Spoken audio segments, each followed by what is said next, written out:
Apresentaremos no programa de hoje a história do seminário de Azambuja. Antes de mais nada, vale lembrar que aqui se formam os futuros padres. Eles vivem e se formam para o ministério ordenado. Agora vamos à história.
No dia 19 de março de 1908 é criada a Diocese de Florianópolis, dividindo-se da Diocese de Curitiba. Em janeiro de 1927, o Papa Pio XI, através da bula Inter Principas, eleva a Diocese à Arquidiocese. Em fevereiro do mesmo ano, durante o retiro do clero, estava sendo pedido um seminário para a Arquidiocese.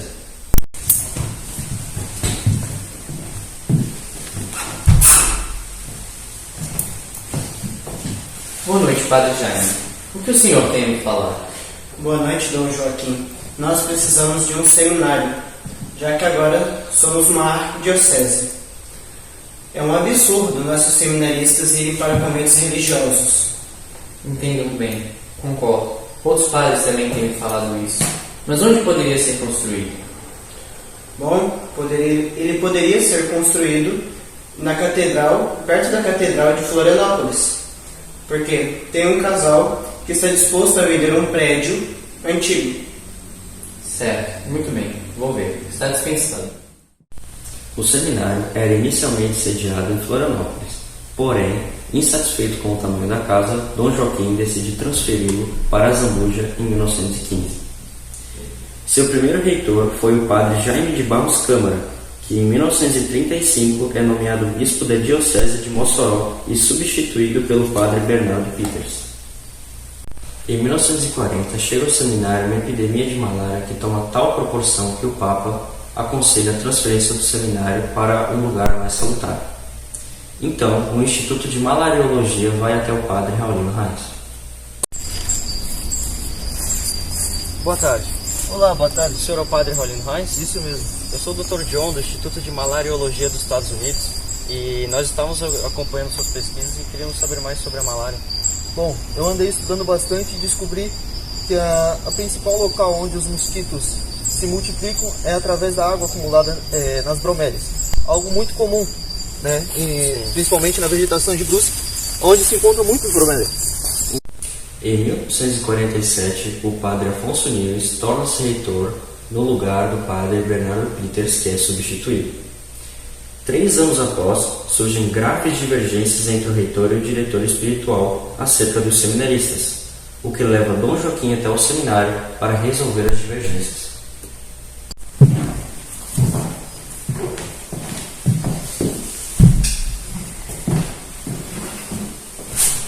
Olá, Padre Afonso. Gostaria de saber como está o andamento do seminário.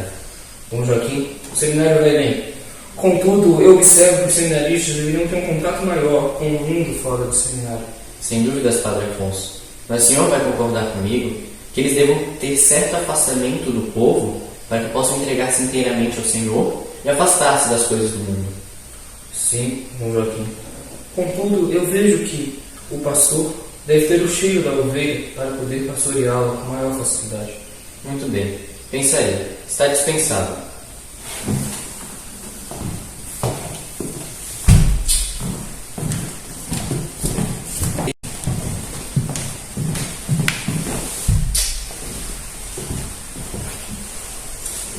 Bom dia, Vossa Excelência. Bom dia, Monsenhor Lopes. Gostaria de saber o seu posicionamento sobre o andamento do processo formativo dos seminaristas. Acho que o processo formativo está muito bem e está fazendo o seu trabalho. E acho que nós devemos continuar evitando qualquer contato com o mundo exterior, uma vez que no futuro nossos seminaristas continuarão guardando o magistério da Santa Igreja.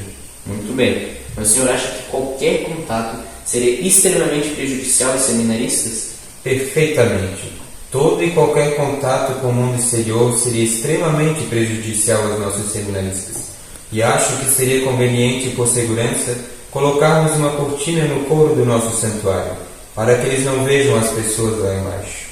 Certo, está dispensado.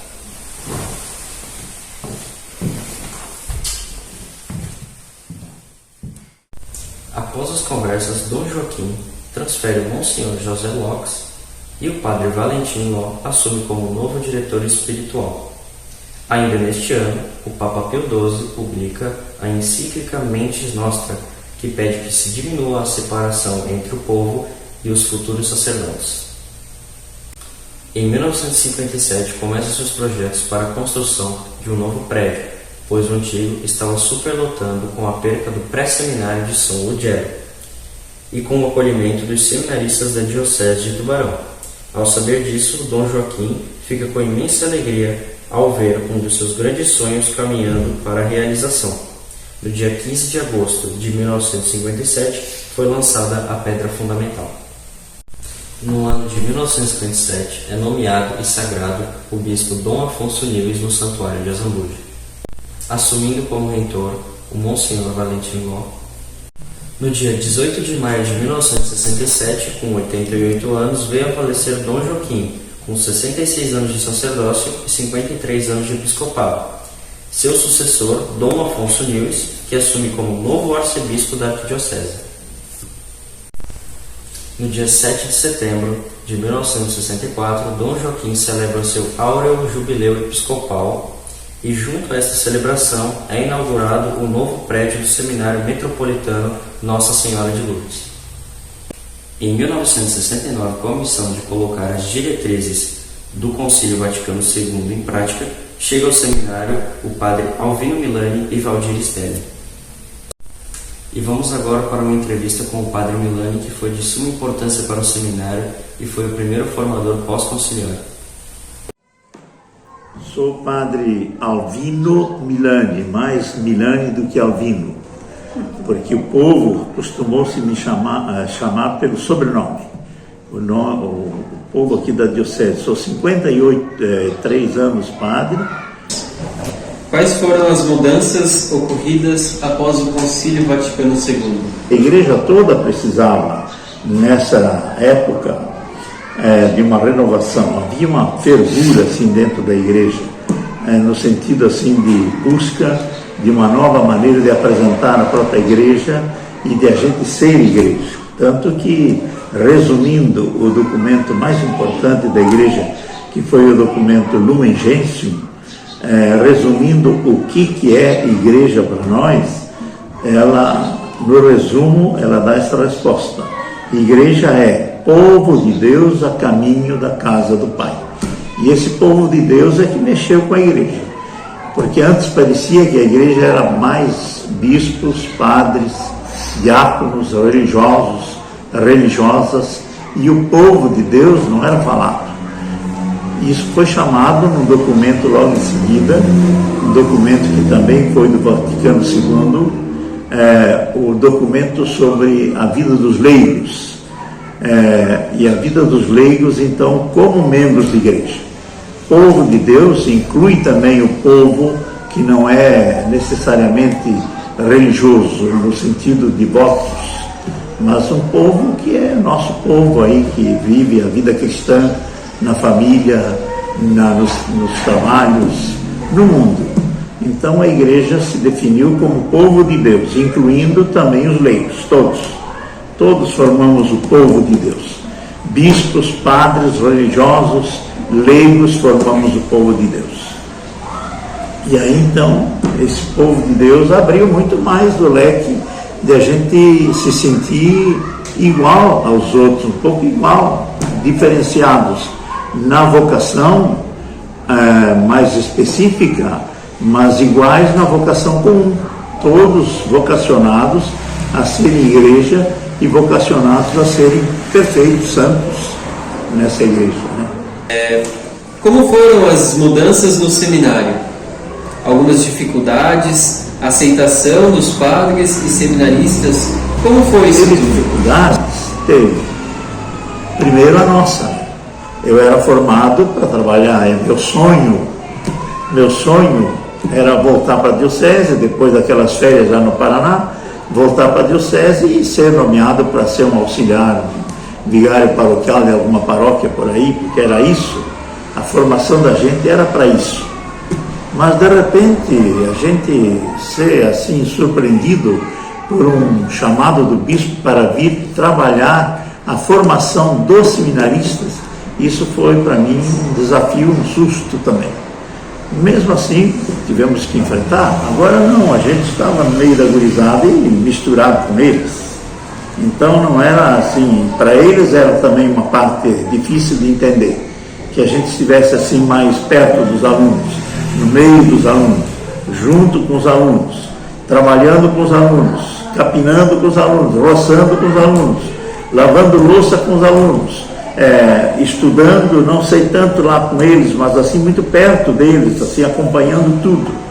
E eles, para eles, isso era uma coisa que era novidade, porque havia uma distância, havia aquele respeito, aquele como sempre houve, até ali do padre, o padre de batina, o padre na paróquia, o padre, afinal de contas, com aquele modo de viver dele, sempre criou um certo respeito. A novidade que a gente trazia era essa, uma proximidade maior com os alunos, com os seminaristas. E aí então isso para eles para os outros padres era um pouco difícil. A igreja pedia de nós que nós dessemos para os alunos uma chamada formação que fosse mais assim, de confiança, mais abertura. E eles eram muito trancados, nós éramos trancados, bastante trancados aqui dentro do seminário. Eu cheguei, no nosso tempo, a gente abriu muito mais essa parte, muito mais. Os alunos do segundo grau, ou do terceiro ano do segundo grau, eles já davam todos os catequeses, faziam já uma certa presença nas comunidades por aí afora, que não era comum, não era normal. E para isso criava-se algumas dificuldades. Às vezes a gente tinha que topar o desafio de confiar no menino, no rapaz, no trabalho que ele fazia, e ao mesmo tempo ter que, de repente, chamar a atenção por algum excesso, algum exagero, alguma coisa assim demais que acontecia entre eles. Então era essa a nossa preocupação. Abrir o seminário, deixar que eles entrassem em contato com a comunidade, mas ao mesmo tempo segurar na formação. No Concílio Vaticano II para o seminário. Olha, uma importância, vamos dizer assim, grande, uma importância fundamental. Graças ao concílio, principalmente no documento que foi aprovado no concílio sobre a formação do seminário, o documento chamado Optatum Totius, quer dizer, sobre a formação dos futuros sacerdotes, sobre o seminário. Graças a esses documentos, e esse principalmente sobre a formação, nós temos uma outra direção naquilo que é a preocupação com a formação do seminário. A igreja, na sua renovação, a igreja deseja a renovação de toda a igreja, e principalmente a partir do seminário, porque se existe a possibilidade de a igreja se renovar, é a partir de um clero renovado, de uma igreja nas suas autoridades renovada, mentalidade nova, porém sem abandonar aquilo que é o essencial e que sempre foi assim. Então, no seminário, a importância do concílio no seminário foi que trouxe abertura, trouxe vida, trouxe esse espírito novo que é vivido dali para frente, principalmente por vocês hoje, pelo seminário hoje, é vivido como espírito de família, um espírito aberto, transparente.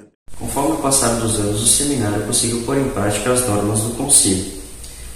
Ao decorrer dos anos, vários reitores e formadores passaram pela casa e, a cada ano, formam-se mais e mais padres para a arquidiocese. Ao decorrer deste documentário, pode-se observar a importância do seminário Nossa Senhora de Lourdes para a construção histórica e religiosa do povo e da cidade de Brusque.